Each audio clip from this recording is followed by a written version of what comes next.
கண்ணா இன்னைக்கு நம்ம good touch bad touch பார்க்கலாம். இந்த குட் டச் பேட் டச் பத்தி பழைய பிள்ளைங்களுக்கு தெரியும், நியூ ஸ்டூடெண்ட்ஸ்க்கு தெரியாது. அப்படிதானே? முக்கியமா 1ஆம் வகுப்பு ஸ்டூடெண்ட்ஸ்க்கு தெரியாது. அப்படிதானடா?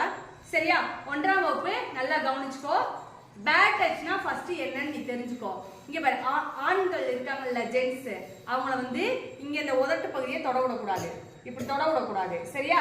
அதே மாதிரி நெஞ்சு பகுதியை தொட விடக்கூடாது. நீங்க பிரைவேட் பார்ட்ஸ் யூரின் போற இடம் இருக்குல்ல, அங்க தொட விடக்கூடாது.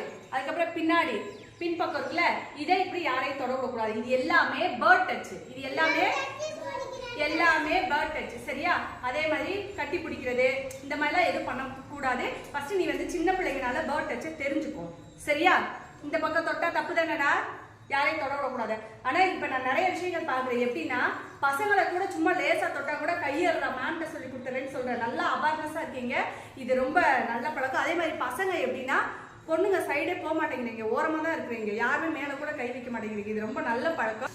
பொண்ணுங்க மட்டும் இல்ல, பாய்ஸ்க்கும், அதாவது கேர்ள்ஸ் மட்டும் இல்ல, பாய்ஸ்க்குமே நம்ம யூரின் போற பிரைவேட் பார்ட்ஸ்க்குள்ள நீ உச்சா போவையில அந்த இடத்த யாரையும் தொட விடக்கூடாது. சரியா? ஜென்ஸ் பசங்களா இருந்தாலுமே அந்த இடத்த தொட விடக்கூடாது. சரியா? தொட விடக்கூடாது. சரியா? சரிங்க மேம் சொல்லு. கிளாப் பண்ணுங்க.